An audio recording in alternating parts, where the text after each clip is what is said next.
Hello friends. स्वागत है सभी का राहुल जीएस क्लासेस में। तो आज की इस वीडियो में हम लोग देखने वाले हैं परिवहन प्रणाली के अंतर्गत वायु परिवहन। अगर आपने परिवहन प्रणाली का इससे पिछला 2 टॉपिक नहीं का वीडियो नहीं देखा है तो बिल्कुल जाके देख लीजिएगा। इससे क्या होगा कि परिवहन प्रणाली से आपके जितने भी क्वेश्चन बनेंगे ना वो सारे कवर हो जाएंगे। तो आइए हम बात करते हैं सबसे पहले परिवहन वायु परिवहन प्रणाली की।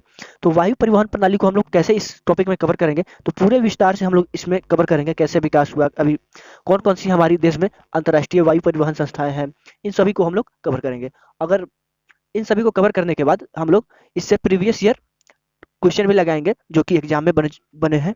और इसके बाद से आपको मन में कोई भी शंका डाउट हो तो आप कमेंट बॉक्स में कमेंट करके जरूर पूछ सकते हैं। तो चलिए स्टार्ट करते हैं आज के इस वीडियो को। उससे पहले अगर चैनल पर नए हैं तो चैनल को सब्सक्राइब और बेल आइकन को ऑल पे जरूर सेट कर लीजिएगा ताकि हमारी ऐसी वीडियो का नोटिफिकेशन आपको मिलता रहे। तो चलिए स्टार्ट करते हैं। तो सबसे पहले हम बात करते हैं भारत में वायु परिवहन की शुरुआत कब हुई। तो भारत में जो वायु परिवहन की शुरुआत हुई वह 1911 ईस्वी में हुई थी। कहाँ से कहाँ तक हुई थी तो इसकी भी हम बात करेंगे। तो सबसे पहले जो हुई थी जब इलाहाबाद से नैनी के बीच विश्व की सर्वप्रथम विमान डाक सेवा का परिवहन किया गया था। याद रखिएगा दोस्तों, जब भारत में परिवहन प्रणाली की शुरुआत हुई थी, ठीक है, 1911 में, तो ये सबसे प्रथम इलाहाबाद से नैनी के बीच चली थी। लेकिन इसमें क्या किया गया था, कोई यात्री विमान नहीं था ये, इसमें डाक सेवा पार्सल किया गया था। ठीक है, यहाँ तक सब कुछ क्लियर होगा। आगे की हम बात करें तो 1933 ईस्वी में इंडियन नेशनल एयरवेज कंपनी की स्थापना हुई। तो आपसे ये क्वेश्चन पूछ सकता है कि इंडियन नेशनल एयरवेज कंपनी की स्थापना कब हुई, तो आपका जवाब क्या रहेगा, 1933 में हुई। ठीक है, 1953 ईस्वी में सभी वैमानिक कंपनियों का राष्ट्रीयकरण करके उन्हें 2 नवनिर्मित निगमों के अधीन रखा गया। क्या हुआ कि 1953 में सभी वैमानिक कंपनियों का राष्ट्रीयकरण करके उन्हें 2 नवनिर्मित निगमों के अधीन रखा गया। तो पहला निगम क्या था, तो पहला था आपको भारतीय विमान निगम, और दूसरे की बात करें तो दूसरा क्या था, एयर इंडिया। ठीक है, अगला हम पॉइंट्स देखते हैं इसमें। भारतीय विमान निगम देश के आंतरिक भागों के अतिरिक्त समीपवर्ती देश नेपाल, पाकिस्तान, श्रीलंका, बांग्लादेश, मालदीव, म्यांमार व अफगानिस्तान को सेवाएं प्रदान करती है। तो क्या है इसमें, ये भारतीय विमान निगम, तो भारतीय विमान निगम का जो काम है वो अपने देश के अंतर्गत यानी जितनी भी सेवाएं प्रदान की जाती है वायु सेवा, उन सेवाओं के अतिरिक्त समीपवर्ती देश नेपाल, पाकिस्तान, श्रीलंका, बांग्लादेश, म्यांमार और अफगानिस्तान को ये सेवाएं प्रदान करती है। ठीक है, और एयर इंडिया विदेशों के लिए सेवाएं उपलब्ध कराता है। एयर इंडिया की बात करें तो ये विदेशों के लिए सेवाएं उपलब्ध कराता है। ठीक है, अगला इसमें पॉइंट्स हम देखते हैं। तो 1981 ईस्वी में देश में घरेलू उड़ान के लिए वायुदूत नामक तीसरे निगम की स्थापना की गई।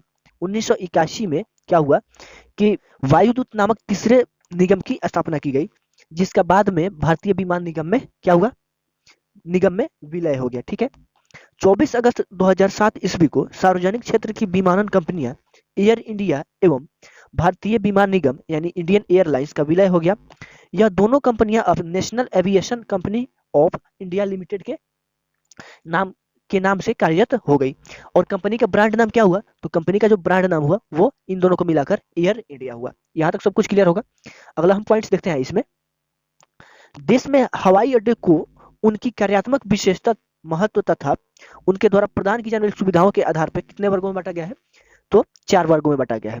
ठीक है, पहला कौन सा है, तो पहला है अंतरराष्ट्रीय हवाई अड्डा यानी इंटरनेशनल एयरपोर्ट्स, इंडिया की बात कर रहे हैं हम दोस्तों। ठीक है, और दूसरे नंबर पे बात करें तो प्रधान हवाई अड्डा, अंतरराष्ट्रीय हवाई अड्डा, और दूसरे नंबर पे प्रधान हवाई अड्डा। तो प्रधान हवाई अड्डा की अगर बात करें तो छोटे बड़े सभी प्रकार के वायुयानों को उतरने तथा क्या होता है, उड़ान के लिए ये सुविधा प्रदान करता है। ठीक है, और तीसरा है आपको मध्यम श्रेणी के हवाई अड्डा, और चौथे की बात करें तो चौथा है छोटा यानी छोटा हवाई अड्डा। ठीक है, यहाँ तक सब कुछ क्लियर होगा। अगला पॉइंट हम इसमें देखते हैं। तो वायु परिवहन के लाभ की बात करते हैं। तो वायु परिवहन के क्या क्या लाभ है, ये तो मतलब आमतौर पे सब लोग जानते हैं कि वायु परिवहन के कौन कौन से लाभ हो सकते हैं, कौन कौन सी हानियां हो सकती है। तो आइए इन सभी को हम लोग भी जान लेते हैं। ठीक है, तो वायु परिवहन के माध्यम से सुदूर एवं कठिन भूभाग व तक आसानी से पहुंचा जा सकता है। वायु परिवहन का पहला लाभ क्या है कि परिवहन के माध्यम से सुदूर एवं कठिन भूभाग तक आसानी से पहुंचा जा सकता है।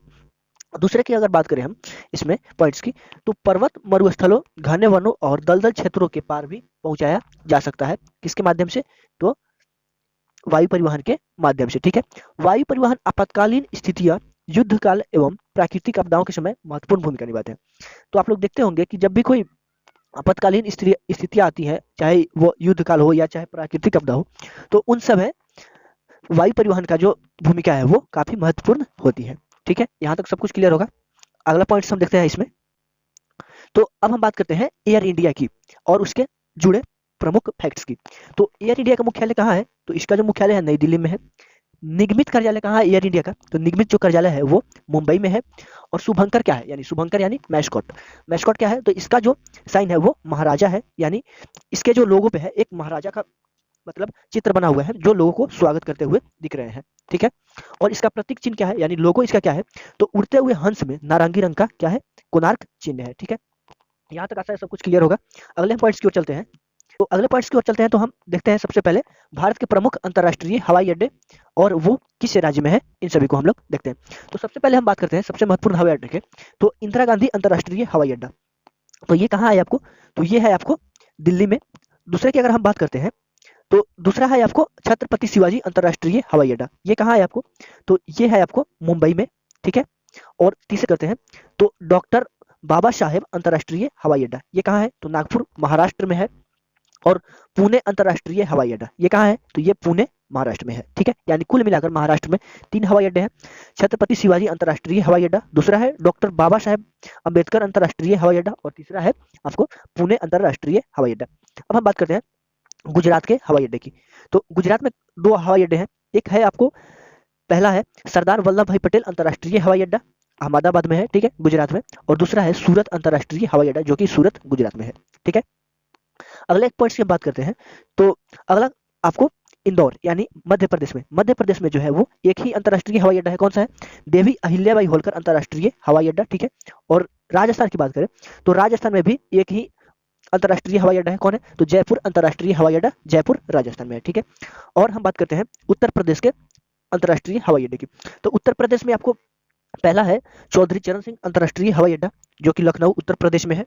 और दूसरे की बात करें तो दूसरा है आपको लाल बहादुर शास्त्री अंतर्राष्ट्रीय हवाई अड्डा जो कि वाराणसी उत्तर प्रदेश में है। ठीक है, और अब हम बात करते हैं पंजाब के प्रमुख अंतर्राष्ट्रीय हवाई अड्डे की। तो पंजाब में भी एक ही अंतर्राष्ट्रीय हवाई अड्डा है। ठीक है, श्री गुरु रामदास जी अंतर्राष्ट्रीय हवाई अड्डा जो कि अमृतसर पंजाब में है। ठीक है, और पश्चिम बंगाल की बात करें तो पश्चिम बंगाल में आपको 2 अंतर्राष्ट्रीय हवाई अड्डा है।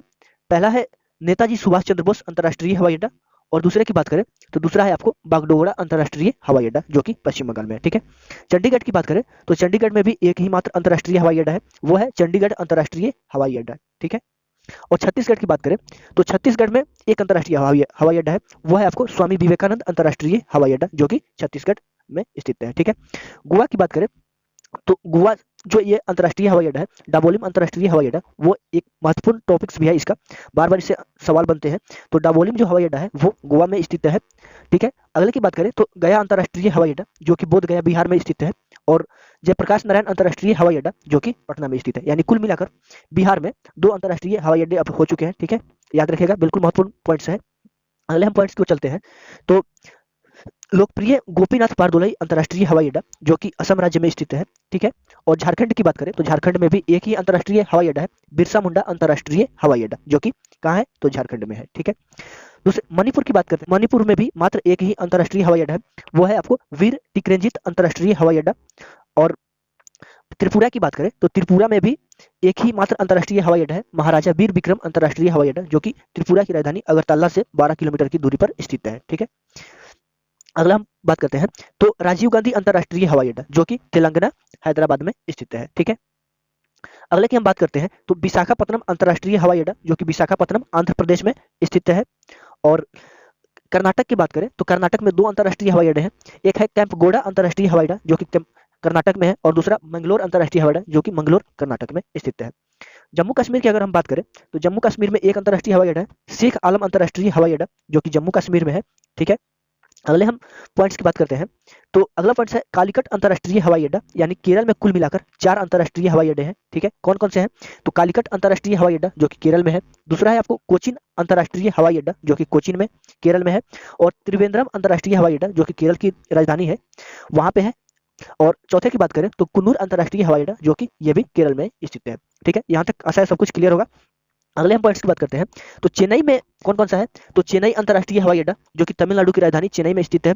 दूसरे की बात करते हैं तो कोयम्बटूर अंतर्राष्ट्रीय हवाई अड्डा जो कि आपको कोयम्बटूर तमिलनाडु में स्थित है। तीसरा है आपको मदुरई अंतर्राष्ट्रीय हवाई अड्डा जो कि तमिलनाडु में स्थित है। और चौथा है आपको तिरुचिरापल्ली अंतर्राष्ट्रीय हवाई अड्डा जो कि तमिलनाडु में स्थित है। आज के इस अंतिम अंतर्राष्ट्रीय हवाई अड्डा की बात करते हैं। तो एक है आज का अंतिम अंतर्राष्ट्रीय हवाई अड्डा बीजू पटनायक अंतर्राष्ट्रीय हवाई अड्डा जो कि उड़ीसा में स्थित है। और हम एक और अंतर्राष्ट्रीय प्रमुख अंतर्राष्ट्रीय हवाई अड्डा की बात करें तो शायद इसमें मैंने कवर नहीं किया है, फिर भी मैं आपको बताता हूँ। वीर सावरकर अंतर्राष्ट्रीय हवाई अड्डा जो कि अंडमान निकोबार द्वीप समूह में स्थित है। ठीक है, यहाँ तक आशा है सब कुछ क्लियर होगा। अब हम इससे देखते हैं प्रीवियस ईयर क्वेश्चन। ठीक है, जो कि एग्जाम की दृष्टि से बहुत ही महत्वपूर्ण क्वेश्चन है। ठीक है, तो पहले क्वेश्चन की बात करते हैं। तो भारत में वायु परिवहन का विकास कब प्रारंभ हुआ? तो भारत में जो वायु परिवहन का विकास है वो 1911 यानी 1911 में प्रारंभ हुआ। ठीक है, अगला क्वेश्चन देखते हैं हम। भारत की प्रथम अंतर्राष्ट्रीय वायु सेवा कब प्रारंभ की गई थी? तो भारत की जो प्रथम अंतर्राष्ट्रीय हवाई अड्डा है वो कराची से मुंबई के बीच प्रारंभ की गई थी। ठीक है, अगला क्वेश्चन देखते हैं। विश्व के सर्वप्रथम हवाई डाक सेवा का प्रारंभ कब हुआ था? तो विश्व के सर्वप्रथम हवाई डाक सेवा का जो प्रारंभ हुआ था वो 1911 में हुआ था। ठीक है, अगला क्वेश्चन देखते हैं। विश्व की प्रथम हवाई डाक सेवा की शुरुआत हुई? तो विश्व की जो प्रथम हवाई डाक सेवा की जो शुरुआत हुई थी वो इलाहाबाद से नैनी के बीच हुई थी। ठीक है, अगला क्वेश्चन देखते हैं। भारत की अंतर्राष्ट्रीय विमान सेवा है। तो भारत की जो अंतर्राष्ट्रीय विमान सेवा है जो कि विदेशों 96 देशों को अभी वर्तमान में सेवा पहुंचा रही है वो है आपको एयर इंडिया। ठीक है, अगला क्वेश्चन देखते हैं। नेताजी सुभाष चंद्र बोस अंतर्राष्ट्रीय हवाई अड्डा कहाँ है? तो नेताजी सुभाष चंद्र बोस जो अंतर्राष्ट्रीय हवाई अड्डा है कोलकाता पश्चिम बंगाल में स्थित है। ठीक है, अगला क्वेश्चन देखते हैं। निम्नलिखित में से कौन सा हवाई अड्डा समूह भारत के अंतर्राष्ट्रीय हवाई अड्डे के सही नामों को प्रकट करता है? तो मुंबई, कोलकाता, दिल्ली एवं चेन्नई जो है भारत के अंतर्राष्ट्रीय हवाई अड्डे को प्रकट करता है। बाकी अगर पहले ऑप्शन की बात करें तो यहाँ पे भोपाल में कोई अंतर्राष्ट्रीय हवाई अड्डा नहीं है।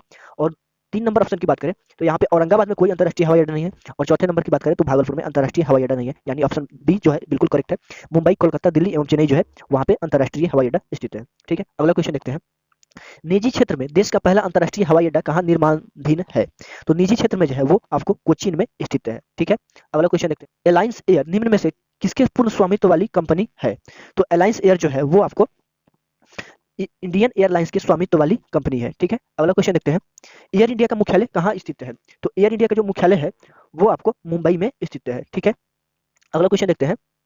इंडियन एयरलाइंस का मुख्यालय कहाँ स्थित है? तो इंडियन एयरलाइंस का जो मुख्यालय है वो आपको दिल्ली में स्थित है। ठीक है, अगला क्वेश्चन देखते हैं। एयर बोर्ड की स्थापना कब हुई? तो एयर बोर्ड की जो स्थापना हुई थी वो 1919 ईस्वी में हुई थी। ठीक है, अगला क्वेश्चन देखते हैं।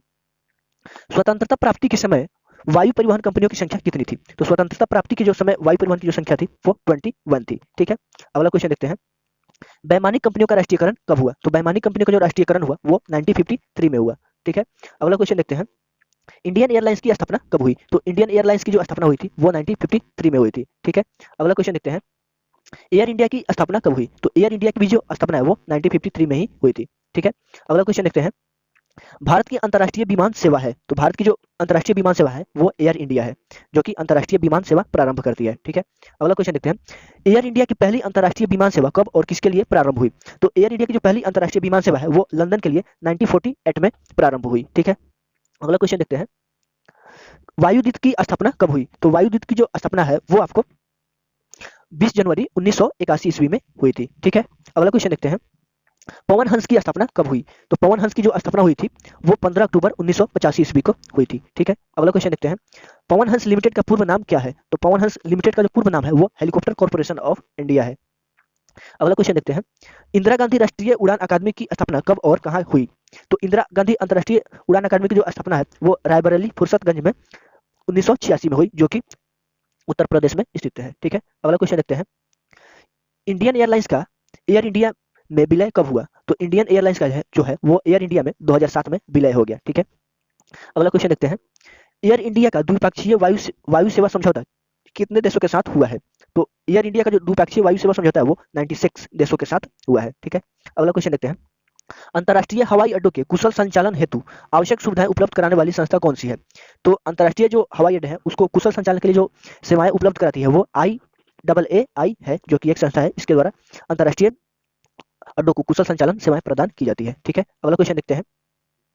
भारत का सबसे व्यस्त हवाई अड्डा कौन सा है?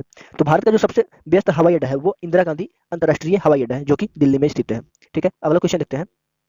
भारत का पहला अंतर्राष्ट्रीय हवाई अड्डा कौन सा है? तो भारत का जो पहला अंतर्राष्ट्रीय हवाई अड्डा है वो छत्रपति शिवाजी क्षेत्रफल के हिसाब से सबसे बड़ा हवाई अड्डा कौन सा है? तो क्षेत्रफल के हिसाब से जो है सबसे बड़ा अंतर्राष्ट्रीय हवाई अड्डा है वो राजीव गांधी अंतर्राष्ट्रीय हवाई अड्डा है, जो कि तेलंगाना हैदराबाद में स्थित है। और दूसरे नंबर की बात करें तो दूसरे नंबर पे है आपको इंदिरा गांधी अंतर्राष्ट्रीय हवाई अड्डा है, जो कि दिल्ली में स्थित है। और आज का अंतिम क्वेश्चन देखते हैं, भारत का पहला अंतर्राष्ट्रीय हवाई अड्डा कौन सा है? तो भारत का जो पहला अंतर्राष्ट्रीय हवाई अड्डा है जुहू हवाई अड्डा है, जो कि मुंबई में स्थित है, और इसकी जो स्थापना हुई थी वो 1928 में हुई थी। ये था आज का अंतिम क्वेश्चन। अगर वीडियो पसंद आया हो तो वीडियो को लाइक, शेयर और सब्सक्राइब जरूर कर दीजिएगा। तब तक के लिए मिलते हैं नेक्स्ट क्लास में। जय हिंद, जय भारत।